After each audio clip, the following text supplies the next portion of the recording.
Hi people, moin even back here again as always Andrew as usual. It's chart casting time again, but instead of a geolocation chart, I am going to cast a chart on a famous individual. In this case, as you can tell in the top left corner, it is Alexander the Great. Now, before I get started, this is just a side note for astrologers or for people or for people that are that are knowledgeable, on astrology, specifically in detail. You'll notice that this is an orrery chart. Yeah, I came up with a great genius method, even if I say so myself, for being able to essentially cast a chart on an individual based on in an orrery fashion, because it is going to be too hard to essentially find out when Alexander was born. Okay, I can literally figure out that I can figure it out by myself, everything, but it's just easier to do it this way. But if you were to do it conventionally, hold on. Conventionally, if you look up when was Alexander the Great born, you'll get July 356 BC in Pella, okay, in Greece. And of course, that's not enough because the software can't go that far back to BC times. So by conventional standards, if you're not me, you would have to find a different manner. So I was going to simply use my occult power, so my own astral body telling me what Alexander's thingies are, his details are, but it's just easier to cast an orrery chart. It's literally just easier. You do the inquiry. You make the inquiry and you simply want to know what constellation was Alexander born under.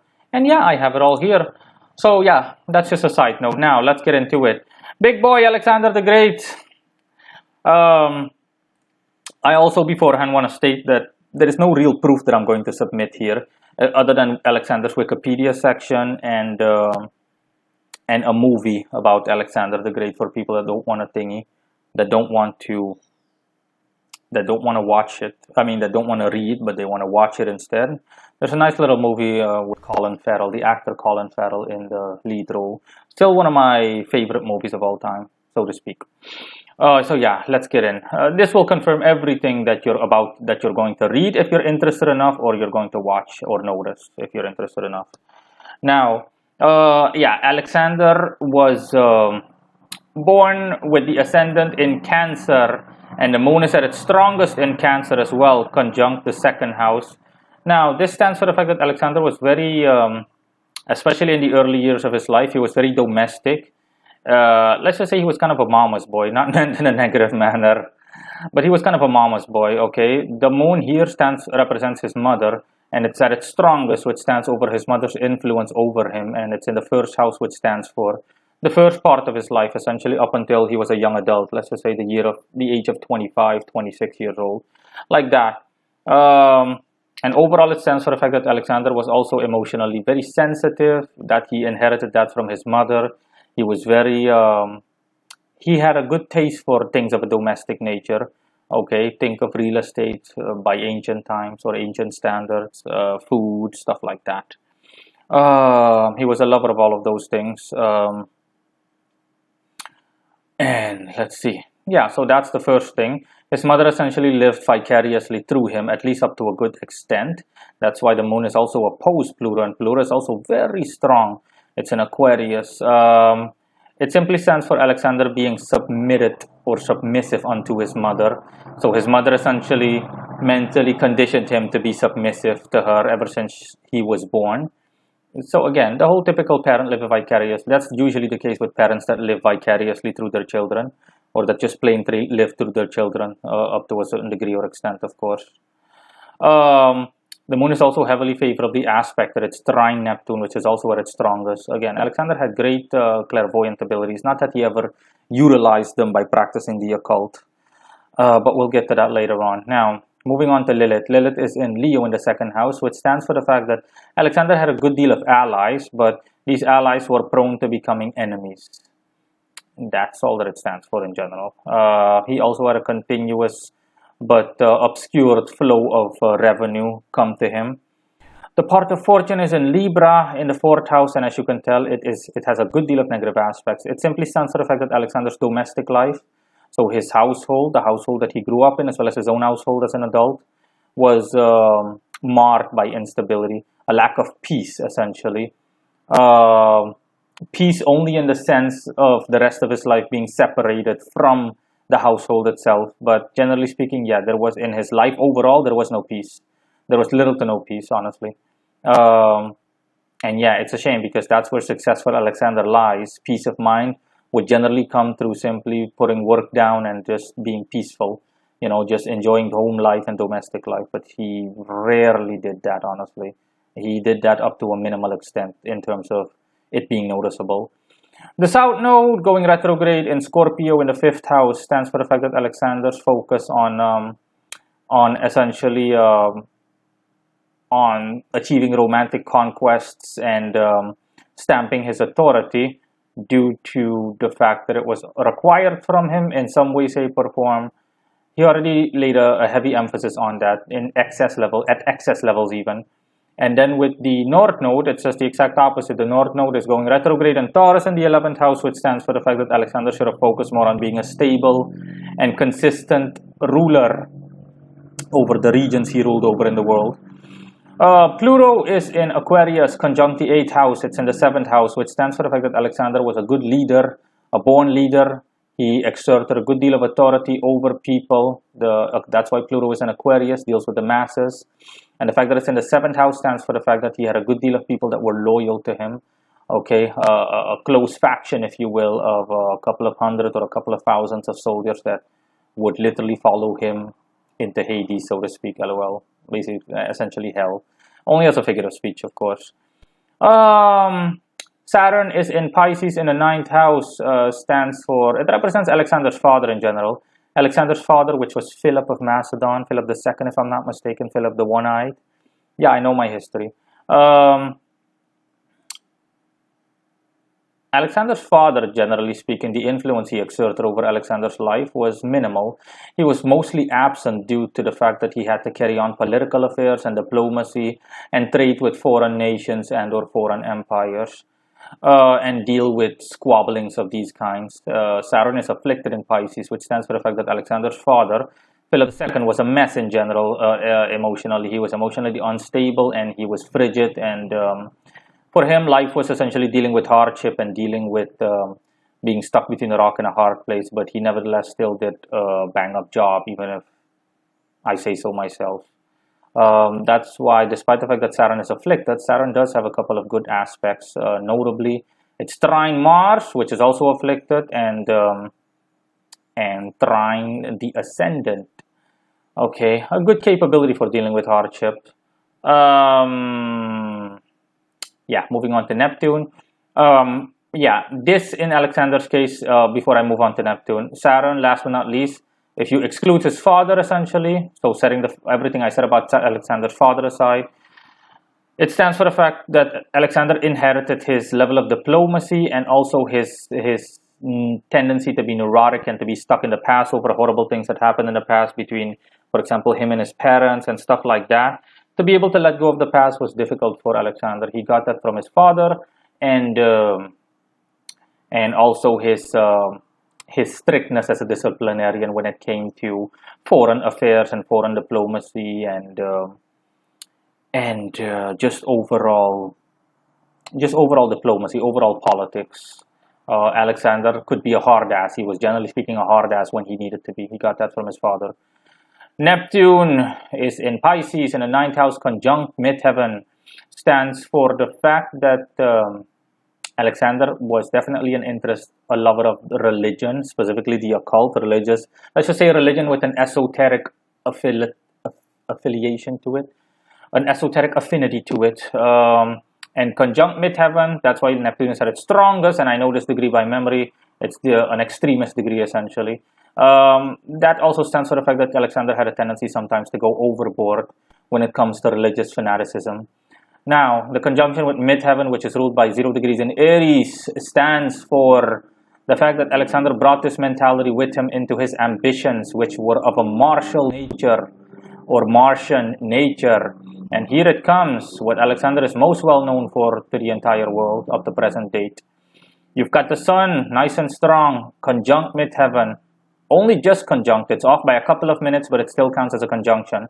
Chiron, Jupiter, and Mercury, all in Aries, and these three are all conjunct each other. The sun is only conjunct Chiron and Jupiter. All of this stands for the fact that Alexander was a warlord. He had tremendous willpower, tremendous physical activity, and that's why all of these are in the 10th house. Stands for ambitions. It stands for authoritarian or authoritative ambitions. In Alexander's situation, it stood for conquering. Alexander was a born conqueror.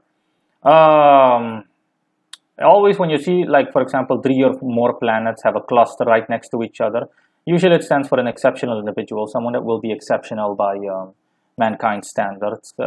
Not necessarily well known, but someone that is going to stand out, so to speak, sometimes literally even, or will display some extreme factor.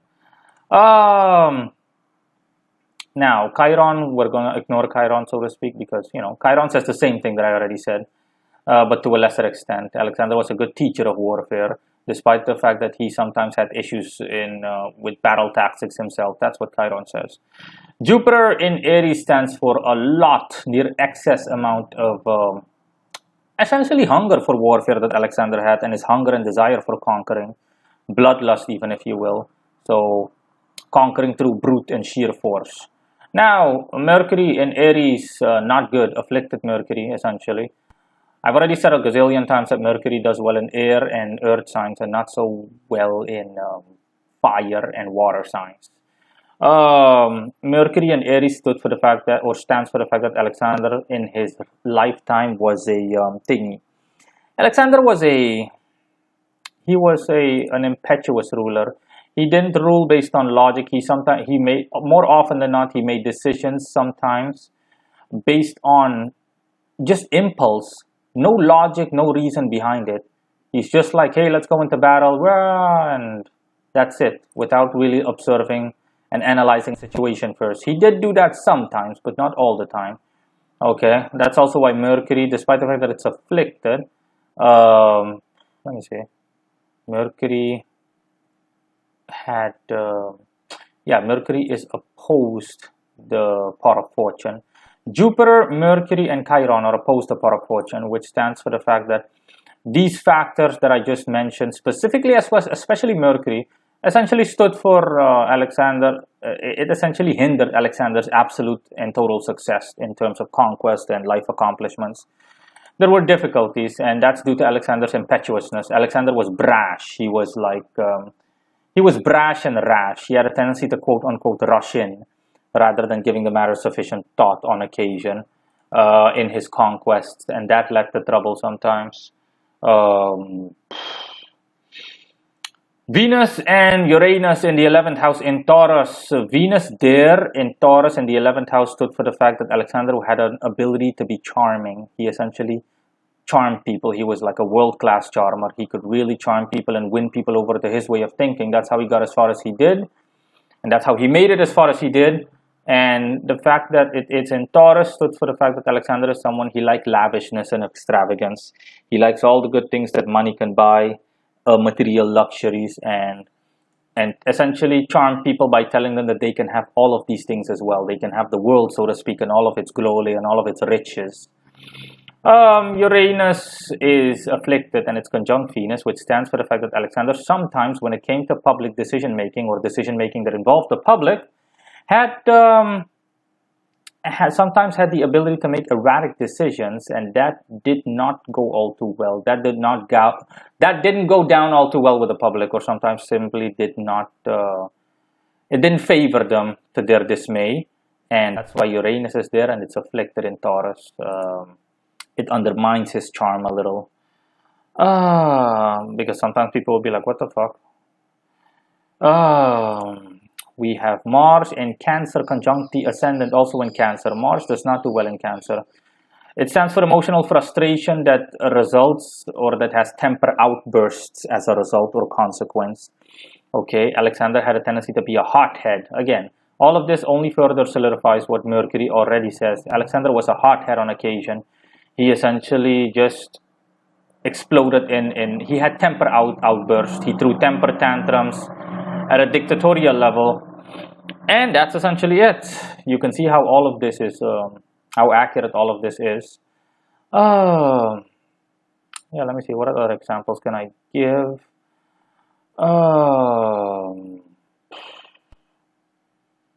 Mercury is square the moon, which stands for the fact that his mother also definitely was a trigger for his temper outbursts and his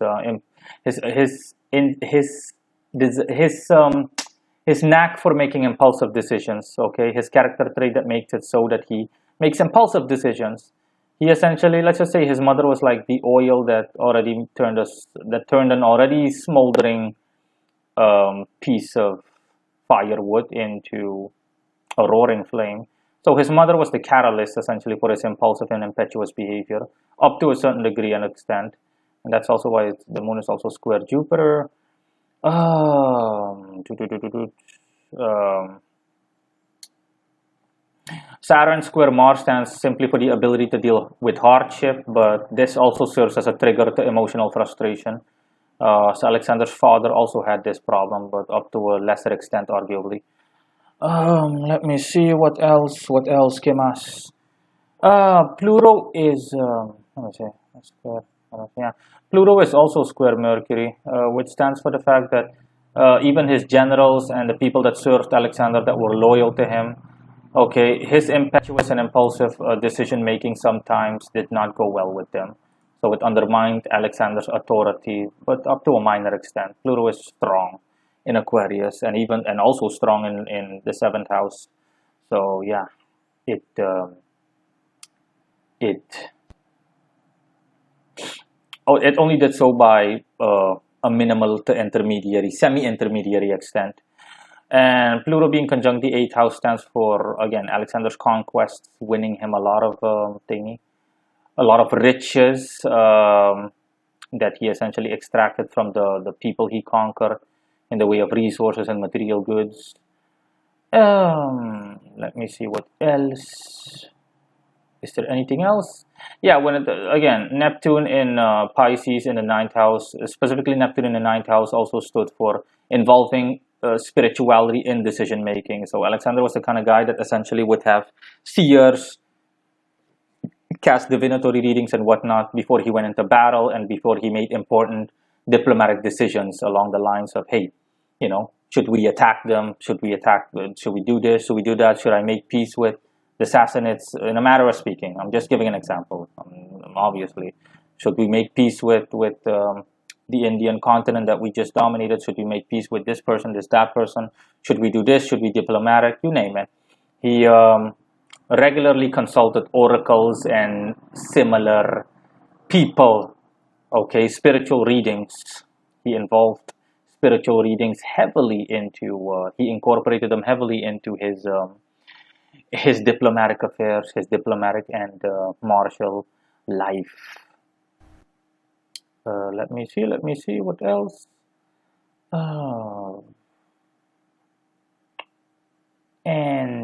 No, that was essentially it.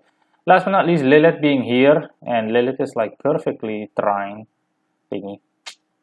The Sun, and it's also trine, if not almost trine midheaven, which stood for the fact that generally speaking, thingies were loyal to him. Alexander's generals were loyal to him. Jupiter also almost trine. For the most part, they were loyal to him, but like I said, all the other things, there is a small tendency. An almost opposition with Pluto and an almost, let me see, the square would be 9 and 8. No, not almost. Okay. A thingy. Let's just say that the issues Alexander had, because it is square Uranus and Venus. Okay, for the most part, like 80%, 85%, his generals and subservients were loyal to him. But like I said, like the entire chart says, sometimes Alexander simply, the decisions he made, his brash and erratic decision making, had a tendency to essentially, on occasion, turn a general into an enemy or to conspire behind his back. That's what Lilith stands for. Okay, that's why Lilith is in Leo and in the second house. The second house stands for allies in life in this context, and Leo stands for loyalness, stability, faithfulness. But the fact that it's Lilith stands for, generally speaking, hidden factors, which simply stands for the fact that on occasion generals scheme behind his back, or someone plotted against him to have him overthrown or assassinated or similar. And there you go. If you check the link in the description, you can find the Wikipedia page as well as the link to a movie, the movie that I mentioned in the beginning of this video. And you'll see for yourself how accurate everything is. Bye-bye. Until next time.